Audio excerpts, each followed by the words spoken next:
Hello, good morning, my dear friends. In previous class, I will explain the concept of TIR, total internal reflection. In this today video class, I will continue the TIR concept, total internal reflection. TIR, nothing but total internal reflection. ನೋಡಿ total internal reflection ಅಂದ್ರೆ previous class ಗಳಲ್ಲಿ ನಾನು ಹೇಳಿದೆ ಏನು total internal reflection ಆಗಬೇಕು ಅಂದ್ರೆ ನೋಡಿ ray of light must be travel from denser medium to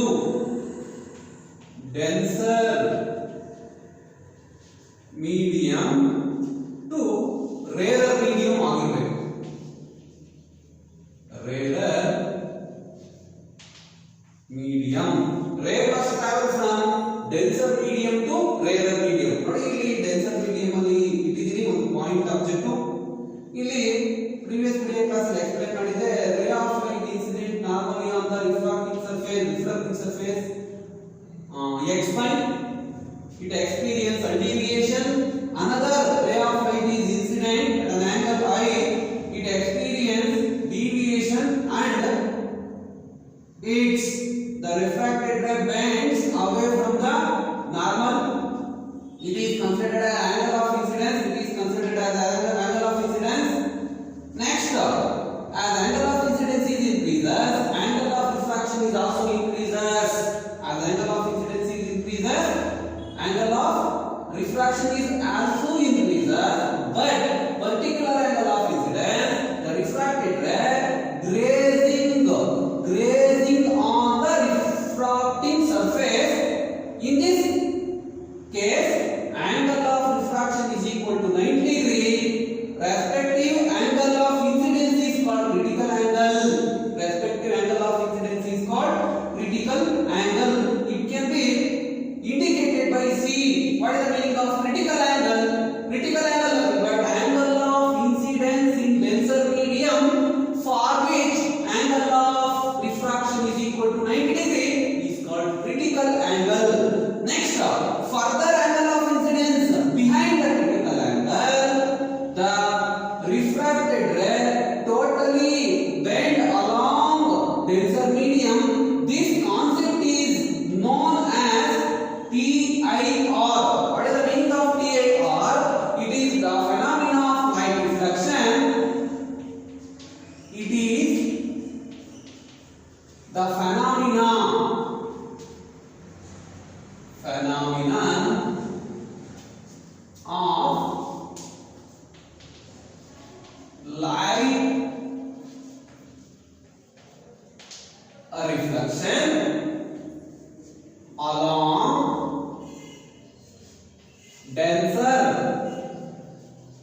light reflection along denser medium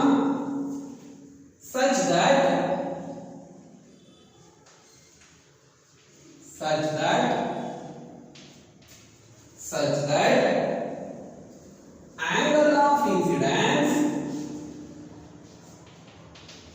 angle of incidence is greater than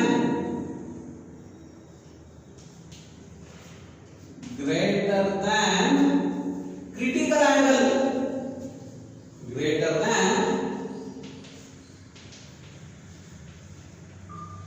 Critical angle is called TIR. ಅಂತ ಕರೀತೀವಿ. ಗೊತ್ತಾಗುತ್ತೆ ವಾಟ್ ಈಸ್ TIR ಅಂತ examination ಅಲ್ಲಿ number of time ಕೇಳಿದ್ದಾರೆ. ಅದಕ್ಕೆ definition it is the phenomena of light reflection. It is the phenomena of light reflection along denser medium such that angle of incidence is greater than critical angle is called TIR. ಹಾಗಿದ್ಮೇಲೆ ಇಲ್ಲಿ what is TIR ಅಂತ concept ಅನ್ನು ಇಲ್ಲಿರ್ತಕ್ಕಂಥ definition ಬರೆದ್ರು okay. ಇದಕ್ಕೆ alternative concept ಏನು ಹೇಳ್ತಾರೆ ಅಂದ್ರೆ mention the condition for TIR. ನೋಡಿ mention the conditions for total internal reflection. ನೋಡಿ what is the meaning of TIR ಅಂತ ಹೇಳ್ತಾರೆ. TIR ಅಂದ್ರೆ ಏನು ಕಂಡೀಷನ್ ಏನು ಅಂತ ಕೇಳ್ತಾರೆ. ಇಲ್ಲೇ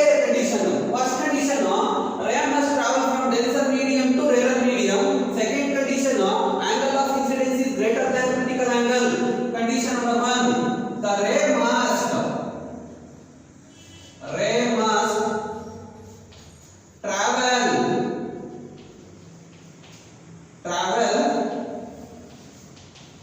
from denser medium to rarer medium is called first condition of TAR. TAR ಯಾವಾಗಂದ್ರೆ ray must ಎಲ್ಲಿರಬೇಕು denser medium ಇಂದಲೇ ಹೋಗಬೇಕು rarer medium ಗೆ. rarer ಇಂದ denser ಲಿಂಕ್ ಆಗಲ್ಲ ಕಂಡೀಷನ್ ಆಗಲ್ಲ ನೋಡಿ ಏನಕ್ಕೆ ಆಗಲ್ಲ ಅಂದ್ರೆ ಅಲ್ಲಿ the refracted ray bends towards the normal ಆಗುತ್ತೆ. ಅದಕ್ಕೋಸ್ಕರ ಇಲ್ಲಿ the ray must travel from denser medium to rarer medium. The refracted ray always bends away from the normal. ಅದಕ್ಕೋಸ್ಕರ ಫಸ್ಟ್ ಕಂಡೀಷನ್ ಇದು. ಇಲ್ಲಿ ನೆಕ್ಸ್ಟ್ ಸೆಕೆಂಡ್ ಕಂಡೀಷನ್ ಏನು ಅಂದ್ರೆ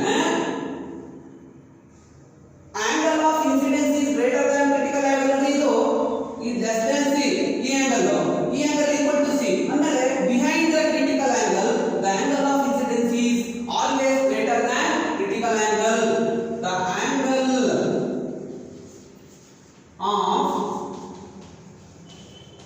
incidence is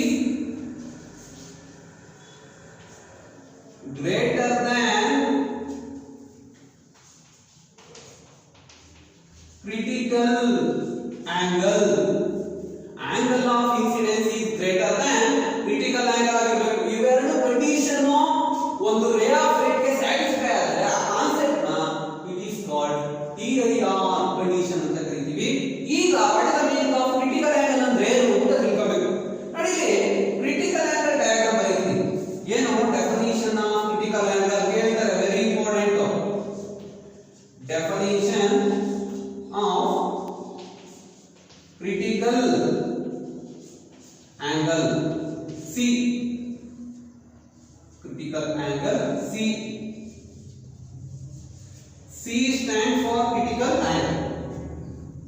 Next ಇಲ್ಲಿ critical angle ಹೆಂಗಿರುತ್ತೆ ಅಂದ್ರೆ ನೋಡಿ the ray was travel from ಎಲ್ಲಿಗೆ ಹೋಗಿರಬೇಕು denser medium ಇಂದ rarer medium ಹೋಗಿರಲೇಬೇಕು. ಇಲ್ಲಿ ಇರತಕ್ಕಂತದ್ದು ರಿಫ್ರಾಕ್ಟಿಂಗ್ ಸರ್ಫೇಸ್ ಮೇಲೆ ಗ್ರೇಸ್ ಆಗಿರಬೇಕು. ಇಲ್ಲಿ ಏನಾಗಿರಬೇಕು ಈ ರೀತಿ ನಾರ್ಮಲ್ ನ ಡ್ರಾ ಮಾಡಿರಬೇಕು. ಈ ಆಂಗಲ್ ನ 90 ಡಿಗ್ರಿ ಆಂಗಲ್ ಆಫ್ ರಿಫ್ರಾಕ್ಷನ್ ಅಂತೀವಿ. ಇದನ್ನ I is greater than C ಅಂತ ಕರೀತೀವಿ. Angle of incidence is greater than C. ಇದು ಕ್ರಿಟಿಕಲ್ ಆಂಗಲ್ ಡಯಾಗ್ರಾಮ್. ಗೊತ್ತಿರಲಿ ನಿಮಗೆ ಇಲ್ಲಿ ಇರತಕ್ಕಂತದ್ದು ಕ್ರಿಟಿಕಲ್ ಆಂಗಲ್ ಡಯಾಗ್ರಾಮ್. ಈಗ ಕ್ರಿಟಿಕಲ್ ಆಂಗಲ್ ನ ಡಿಫೈನ್ ಮಾಡಬೇಕಾದ್ರೆ ನೋಡಿ angle of incidence in denser medium. Angle of incidence ಎಲ್ಲಿದೆ ಡೆನ್ಸರ್ ಮೀಡಿಯಂ ಬರೀರಿ. The angle of incidence in denser medium for which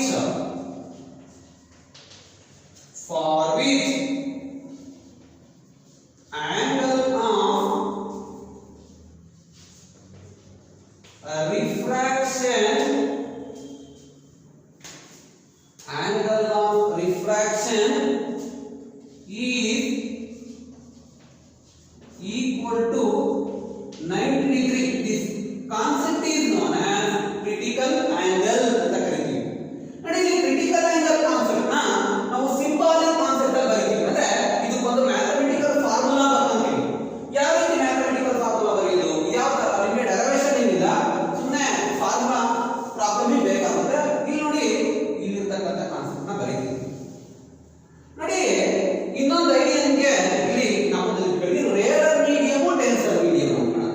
ಇಲ್ಲಿ rarer medium is always equal to air medium ಅಂದ್ರೆ air medium ಗೆ refractive index ಎಷ್ಟಿರುತ್ತೆ is equal to 1. ಗೊತ್ತಿರಲಿ ನಿಮಗೆ rarer medium ಅಂದ್ರೆ air medium almost ಎಲ್ಲ air medium ಅಂತ consider ಮಾಡ್ತೀವಿ. ಅದಕ್ಕೆ ರಿಫ್ರಾಕ್ಟಿವ್ ಇಂಡೆಕ್ಸ್ 1 ಇರುತ್ತೆ. ಡೆನ್ಸರ್ ಮೀಡಿಯಂ ಅಂದ್ರೆ other than air medium, nothing but glass ಆಗ್ಬೋದು, ವಾಟರ್ ಆಗ್ಬೋದು. ಅದಕ್ಕೆ ರಿಫ್ರಾಕ್ಟಿವ್ ಇಂಡೆಕ್ಸ್ ನ n ಇಟ್ಕೊಳ್ಳೋಣ. n ಅಂದ್ರೆ refractive index of denser medium. ಈಗ ನಮಗೆ ಸ್ನೆಲ್ಸ್ ಲಾ ಬಂತು. ಸ್ನೆಲ್ಸ್ ಲಾ ಏನಂತ ಹೇಳ್ತೀವಿ n is equal to sin I over sin r ಅಂತ concept. n is equal to sin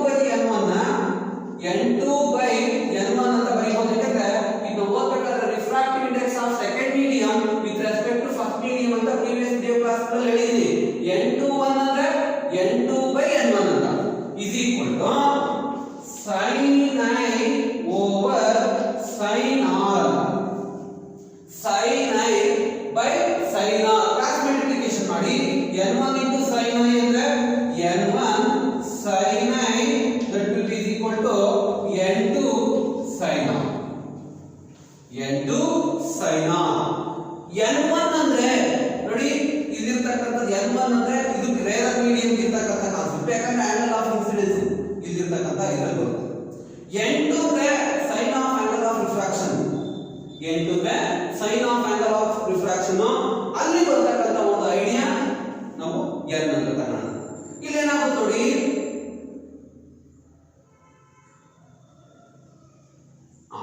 ಇಲ್ಲಿ ಆಂಗಲ್ ಆಫ್ ಇನ್ಸಿಡೆನ್ಸ್ N1 ಐತೆ. N1 ಅನ್ನೋದು I ಅಲ್ಲಿ ಬರುತ್ತೆ. I ಅಲ್ಲಿ ಇರತಕ್ಕಂತ ಒಂದು ರಿಫ್ರಾಕ್ಟಿವ್ ಇಂಡೆಕ್ಸ್ ನೋಡಿ, ಆಂಗಲ್ ಆಫ್ ಇನ್ಸಿಡೆನ್ಸ್ ಅಲ್ಲಿ ಐತೆ ಡೆನ್ಸರ್ ಮೀಡಿಯಂ ಅಲ್ಲಿ. ಈ ನೋಡಿ ಇದು ನೋಡ್ಕೋಬೇಕು, I ಅಲ್ಲಿ ಐತೆ ಡೆನ್ಸರ್ ಮೀಡಿಯಂ ಅಲ್ಲಿ ಐತೆ. ಅದಕ್ಕೆ ಇರತಕ್ಕಂತ ರಿಫ್ರಾಕ್ಟಿವ್ ಇಂಡೆಕ್ಸ್ ಇಲ್ಲಿ N, N1 can be replaced by N. sin I ಏನಂತ ಟ್ರೀಟ್ ಮಾಡಬೇಕು ಇಲ್ಲಿ, I ಯಾವುದಕ್ಕೆ ಇರತಕ್ಕಂತ ಕಾನ್ಸೆಪ್ಟ್ ಅಂದ್ರೆ ಇಲ್ಲಿ ಸರ್ ಈಕ್ವಲ್, ಇಲ್ಲಿ ನೋಡಿ I is equal to sir critical angle ಅಂದ್ರೆ I is equal to C. I ಅನ್ನೋದು ಏನಂತ ತಗೊಂಡಿದೀವಿ C, ಆಗಲೇ ಪ್ರಿವಿಯಸ್ ಗ್ರೇಟರ್ ದನ್ ಅಲ್ಲ ಇದು, I is equal to 0 ಯಾಕಂದ್ರೆ ಇದು ಕ್ರಿಟಿಕಲ್ ಆಂಗಲ್ ಕಾನ್ಸೆಪ್ಟ್ ಆಗಿದ್ದರಿಂದ I is equal to C ಆಗಲೇಬೇಕು. I is equal to C, I ನ C ಅಂತ ಬರ್ತೀನಿ ನೋಡಿ, ಗೊತ್ತಾಯ್ತು ಅನ್ಸುತ್ತೆ. N1 N ಅಂತ ಬರ್ಕೊಂಡಿದ್ದೀನಿ. ಏನಕ್ಕೆ N ಅಂತ ಬರ್ಕೊಂಡಿದ್ದೀನಿ ಅಂದ್ರೆ ಆಂಗಲ್ ಆಫ್ ಇನ್ಸಿಡೆನ್ಸ್ ಇಲ್ಲಿದೆ, ಇಲ್ಲಿರ್ತಕ್ಕಂಥ ಸರೌಂಡಿಂಗ್ ಅಲ್ಲಿ ಇರ್ತಕ್ಕಂಥ ರಿಫ್ರಾಕ್ಟಿವ್ ಇಂಡೆಕ್ಸ್ ನ N ಅಂತ ತಗೊಂಡಿದ್ದೀನಿ, ಗೊತ್ತಾಯ್ತು ಅನ್ಸುತ್ತೆ.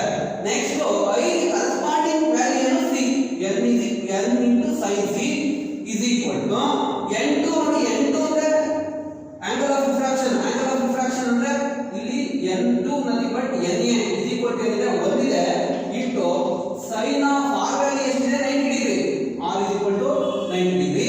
ಈಗ N sin C is equal to 1 into what is the value of sin 90? 1 into 1 ಅಂದ್ರೆ 1. N sin C is equal to 1, ನಮಗೆ ಬೇಕಾಗಿರೋದು N is equal to 1 over sin C ಅಂತ ಒಂದು ರಿಲೇಷನ್. ಇದನ್ನ relation between critical angle and refractive index ಅಂತ ಇದು derivation ಏನಿಲ್ಲ ನಿಮ್ಮ ಸಿಲೆಬಸ್ ಅಲ್ಲಿ.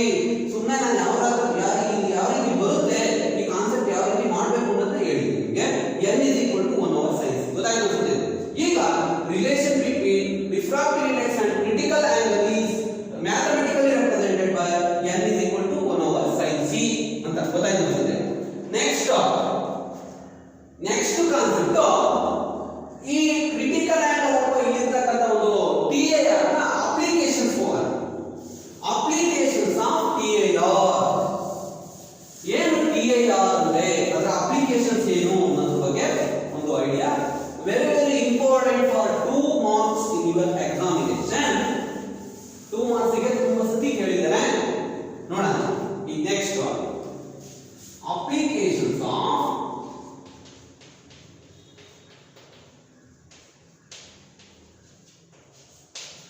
total internal reflection, application of total internal reflection. total internal reflection ಅಂದ್ರೆ ಏನು ಅಂತ ಒಂದು ಐಡಿಯಾ. ಇಲ್ಲಿ ಈ ಟೋಟಲ್ ಇಂಟರ್ನಲ್ ರಿಫ್ಲೆಕ್ಷನ್ ಗೆ ಅಪ್ಲಿಕೇಶನ್ಸ್ ಏನು, ಇಲ್ಲಿ ಡಿವೈಸಸ್ ಬರ್ತಾರೆ ಕೆಲವೊಂದು, ಆ ಡಿವೈಸಸ್ ಈ ಪ್ರಿನ್ಸಿಪಲ್ ಯೂಸ್ ಮಾಡ್ತೀವಿ ಅಷ್ಟೇ. ಫಸ್ಟ್ ಡಿವೈಸ್ ಅಂದ್ರೆ ಆಪ್ಟಿಕಲ್ ಫೈಬರ್, ಫೈಬರ್ ನೋಡಿ. ಈ ಆಪ್ಟಿಕಲ್ ಫೈಬರ್ ಅಂದ್ರೆ ಏನು ಅಂತ ತಿಳ್ಕೋಬೇಕು. ಇವತ್ತು ಲೈಟ್ ಗೆ ರೆಕ್ಟಿಲಿನಿಯರ್ ಪ್ರಾಪಗೇಷನ್ ಇದೆ, ಲೈಟ್ ಸ್ಟ್ರೈಟ್ ಲೈನ್ ಮಾತ್ರ ಹೋಗುತ್ತೆ, ಕರ್ವ್ಡ್ ಅಲ್ಲಿ ಪಾಸ್ ಆಗಲ್ಲ ಅಂತ. ಈಗ ಇವತ್ತು ಯಾವುದೋ ಒಂದು ಪಾತ್ ಸ್ಟ್ರೈಟ್ ಲೈನ್ ಅಲ್ಲಿ ಹಿಂಗಿರುತ್ತೆ, ಸ್ಟ್ರೈಟ್ ಲೈನ್ ಪಾತ್ ಇರುತ್ತೆ, ಹ್ಯಾಲೋ ಸ್ಪೇಸ್. ಇಲ್ಲಿ ಬೀಮ್ ಆಫ್ ಅಥವಾ light off light line pass ಮಾಡಿದ್ರೆ ಈಗ ಔಟ್ಪುಟ್ ಹಿಂಗೆ ಬರುತ್ತೆ. ಸಪೋಸ್ ಈ ರೀತಿ ಇತ್ತು ಪಾತ್, ಈಗ ನೀವೇನಾದ್ರೂ ಲೈಟ್ ನಲ್ಲಿ ಇನ್ಸಿಡೆಂಟ್ ಮಾಡಿದ್ರೆ ಇದು ಔಟ್ಪುಟ್ ಬರಲ್ಲ, ಯಾಕಂದ್ರೆ ಇಲ್ಲಿ ಕರ್ವ್ಡ್ ಪಾತ್ ಇದೆ. Light travels along always in straight line ಅಲ್ಲಿ ಹೋಗುತ್ತೆ. ಈ ರೀತಿ ಇದ್ದಾಗ ಲೈಟ್ ಇಲ್ಲಿಂದ ಇಲ್ಲಿಗೆ ಕಂಡಕ್ಟ್ ಮಾಡಲ್ಲ. ಈ ಕೇಸ್ ಕೂಡ ಲೈಟ್ ನ ಕಂಡಕ್ಟ್ ಮಾಡಬೇಕು ಅಂದ್ರೆ ಈ ತರ ಇರತಕ್ಕಂತ ಡಿವೈಸಸ್ ನ ತಗೊಂತೀವಿ. ಹಂಗಿದ್ದೇನು optical fibre is a device used to conduct the light along any desired path. ಯಾವ ಪಾತ್ ಅಲ್ಲಿ ಇರಲಿ ಆ ಆಪ್ಟಿಕಲ್ ಫೈಬರ್ ಯೂಸ್ ಮಾಡಿದ್ರೆ ಲೈಟ್ ಎಲ್ಲಿ ಬೇಕಾದ್ರೂ ಟ್ರಾವೆಲ್ ಆಗುತ್ತೆ. ಸಪೋಸ್ ಆಪ್ಟಿಕಲ್ ಫೈಬರ್ ಅಂತ ಹೇಳಿದ್ರೆ ಈ ರೀತಿ ಆಪ್ಟಿಕಲ್ ಫೈಬರ್ ಇಂದ ಮಾಡಿರ್ತಕ್ಕಂಥ ಮೆಟೀರಿಯಲ್ ಅಂದ್ರೆ ಅವಾಗ ಲೈಟ್ ಈ ರೀತಿ ಪಾಸ್ ಆಗುತ್ತೆ. ಈ ತರ ಇರತಕ್ಕಂಥ ಒಂದು ಡಿವೈಸಸ್ ಗಳನ್ನ ಆಪ್ಟಿಕಲ್ ಫೈಬರ್ ಅಂತೀವಿ. ಆಪ್ಟಿಕಲ್ ಫೈಬರ್ ಪ್ರಿನ್ಸಿಪಲ್ ಏನಂದ್ರೆ TAR, works on the principle of total internal reflection. ಅದು ಯಾವ ತರ ಇರುತ್ತೆ ಅಂತ ಒಂದು ಬ್ಲಾಕ್ ಡಯಾಗ್ರಾಮ್ ಬರೀತೀವಿ ನೋಡಿ. ಏನು ಆಪ್ಟಿಕಲ್ ಫೈಬರ್ ಅಂದ್ರೆ it is a device used to conduct the light along any desired path. It is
ಈ ರೀತಿ ಇರ್ತಕ್ಕಂಥ ರೆಪ್ರೆಸೆಂಟೇಷನ್.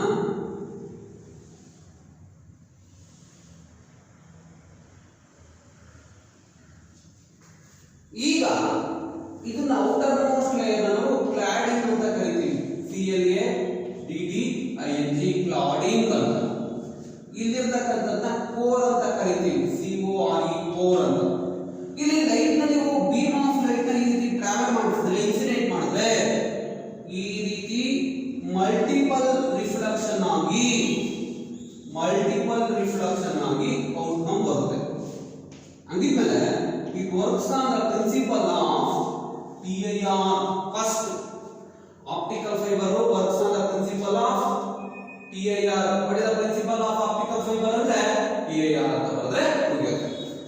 ನೆಕ್ಸ್ಟ್ ಇಲ್ಲಿ ಈ PIR ಕಾನ್ಸೆಪ್ಟ್ ಅಲ್ಲಿ ಕೋರ್ ಕ್ಲಾಡಿಂಗ್ ಅಂತ ಬರುತ್ತೆ.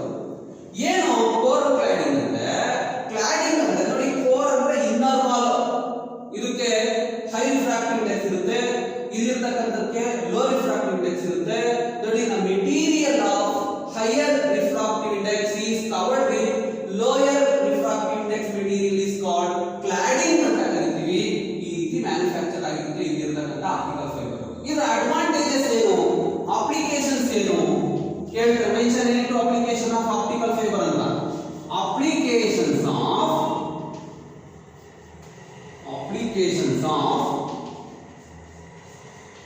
optical fiber.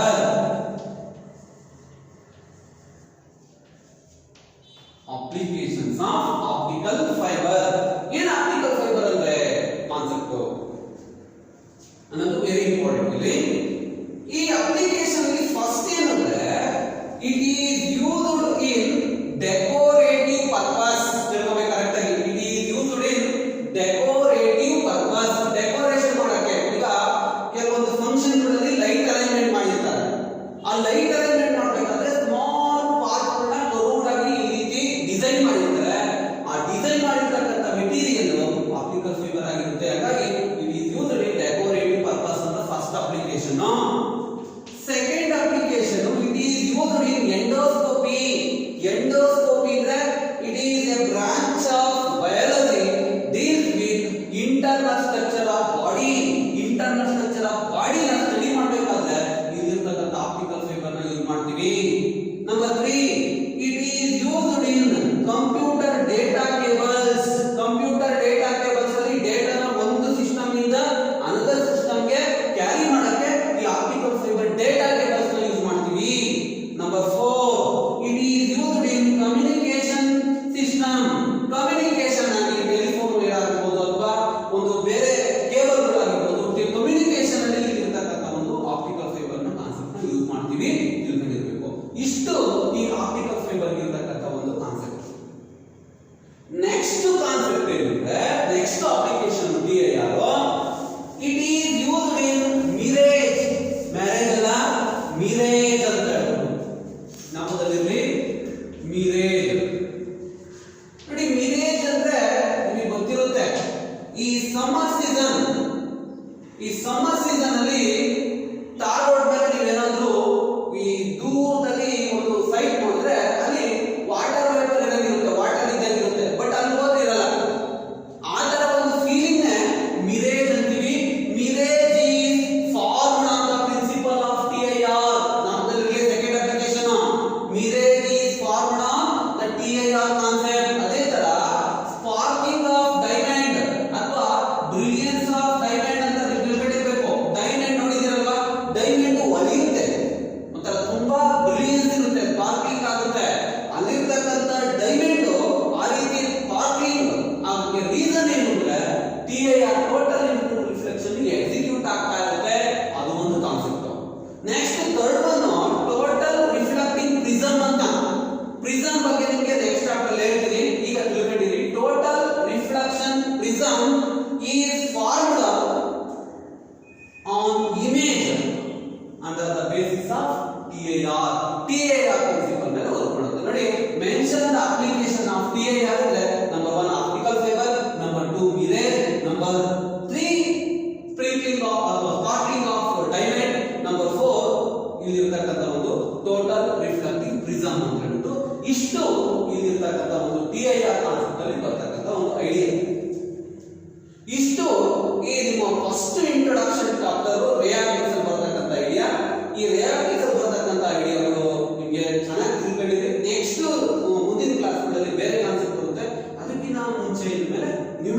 ಪ್ರಾಬ್ಲಮ್ ನಾವು ಸಾಲ್ವ್ ಮಾಡಬೇಕು.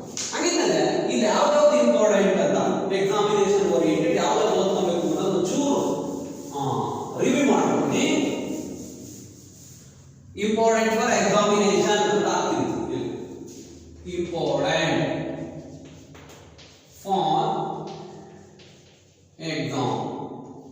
ಎಕ್ಸಾಮಿನೇಷನ್ ಗೆ ಈ ಚಾಪ್ಟರ್ಗಳಲ್ಲಿ ಯಾವ್ದಾದ್ರು ರಿಫ್ಲೆಕ್ಷನ್ ರಿಫ್ರಾಕ್ಷನ್ ಅದ್ರಲ್ಲಿ ಯಾವ್ದು ಓದ್ಕೋಬೇಕು ಅನ್ನೋ ಕಾನ್ಸೆಪ್ಟ್. ಇಲ್ಲಿ ಫಸ್ಟ್ ಒನ್ ನೀವೇನು ತಿಳ್ಕೋಬೇಕು ಅಂದ್ರೆ what is reflection and direct ಆಯ್ತಾ ಬರ್ತೀನಲ್ಲ refraction of light concept. Next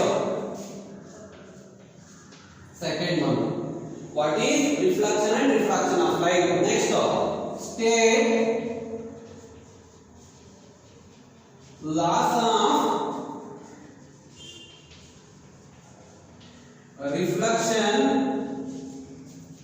and refraction of light. Refraction of light. Number 3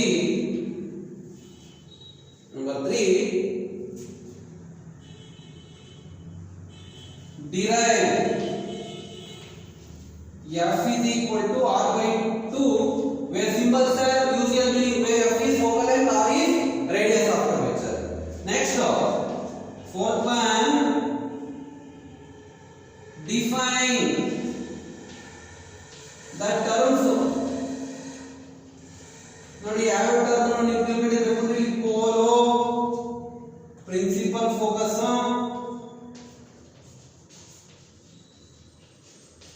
focal length ಎಲ್ಲ ಹೇಳಿದ್ದೀನಿ. Focal length radius of curvature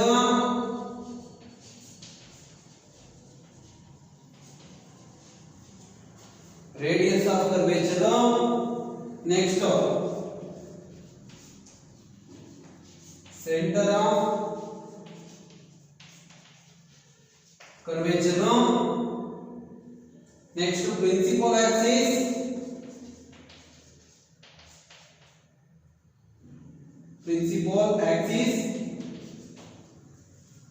ಅದೇ ತರ center of curvature, pole, principal axis, focal length ಇಷ್ಟು definition ತಿಳ್ಕೋಬೇಕು. Next fifth one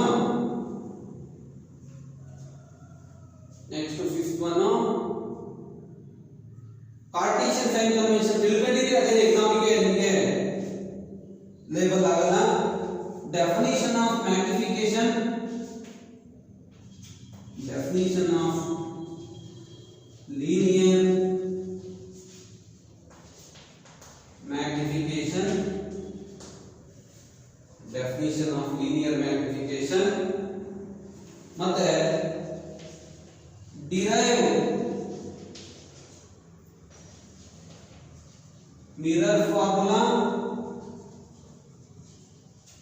derive mirror formula, next seventh one Snell's law state, Snell's law ಅಂದ್ರೆ second law refraction, second one eight one meaning of refractive index and its types. Next ninth one meaning of refractive index and its types. ಅದಾಗ್ತಿದೆ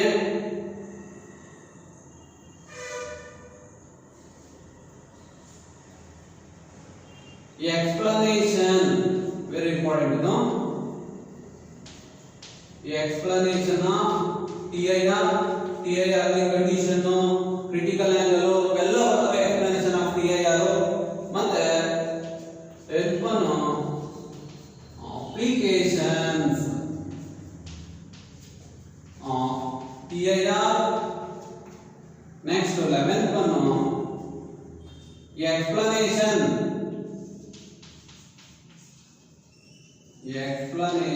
of lateral shift and normal shift. Lateral shift to normal shift meaning ನಾವು ತಿಳ್ಕೋಬೇಕು. Explanation ಹೇಳಿದ್ದೀನಿ ನಿಮಗೆ ಅಂತ ಅನ್ನೋದೆಲ್ಲ concept. ಇಷ್ಟು concept ನ ನೀವು ಇವೆರಡು ಚಾಪ್ಟರ್ ಅಲ್ಲಿ ಯಾವ ಕ್ವೆಶ್ಚನ್ಸ್ ಅನ್ನ ಕೇಳಿದ್ರು ನೀವು ಆನ್ಸರ್ ಇಷ್ಟು ಕಾನ್ಸೆಪ್ಟ್ ರೆಡಿ ಇರಬೇಕು. ನಾವು ವಿಡಿಯೋ ಕ್ಲಾಸ್ ನೋಡ್ಕೊಂತ ಬನ್ನಿ, ನೋಟ್ಸ್ ಮಾಡಿ. ಅದಕ್ಕಿಂತ ನೀವು ಮುಂಚೆ ನಾವು PDF ನೋಟ್ಸ್ ನಿಮಗೆ ಸೆಂಡ್ ಮಾಡ್ತೀವಿ, ನೋಟ್ಸ್ ಮಾಡ್ಕೊಂತ ಬರಬೇಕು. ಮತ್ತೆ ಈಗ ಇದ್ರ ಮೇಲೆ ನ್ಯೂಮೆರಿಕಲ್ ಪ್ರಾಬ್ಲಮ್ಸ್ ಹೋಗೋಣ. ಅದಕ್ಕಿಂತ ಮುಂಚೆ ಕೆಲವೊಂದು ಇಂಪಾರ್ಟೆಂಟ್ ಫಾರ್ಮುಲಾನ ಲಿಸ್ಟ್ ಮಾಡ್ತೀವಿ ಇವತ್ತು. ಅದು ನೆಕ್ಸ್ಟ್ ಕ್ಲಾಸ್ ಅಲ್ಲಿ ಇರ್ತಕ್ಕಂಥ ಒಂದು ಕಾನ್ಸೆಪ್ಟ್ ಗಳನ್ನ ನೋಡೋಣ.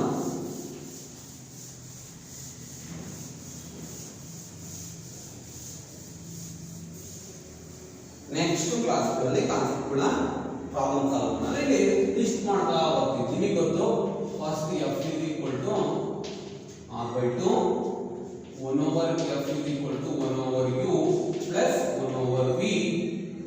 Third concept m linear magnification is equal to v by u. Negative sign irutte. Next concept n is equal to sin I over sin r. Next angle of deviation I minus r. Next ಇಲ್ಲಿ n is equal to 1 over sin c. Similarly ನೋಡಿ for normal shift ಇದೊಂದು concept miss ಆಗಿತ್ತು. for normal shift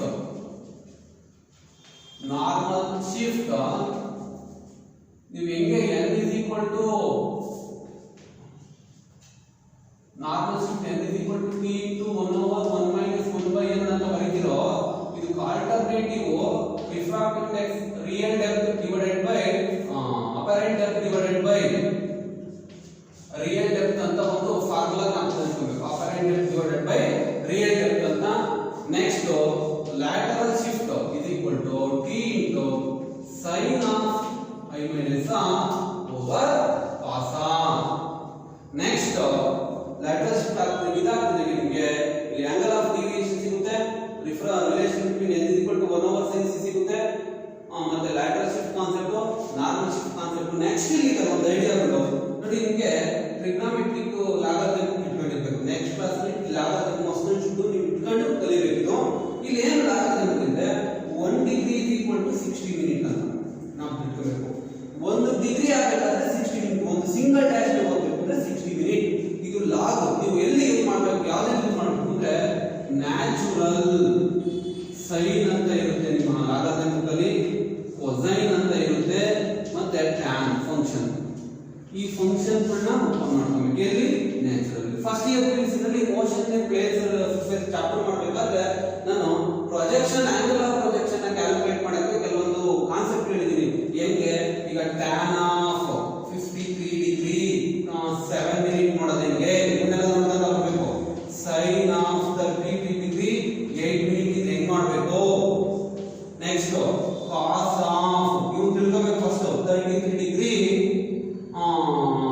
14 minute ಇದೆ ನೋಡಬೇಕು. ಅವೆಲ್ಲ practice ಮಾಡಬೇಕು next class ಬರೋಷ್ಟಕ್ಕೆ.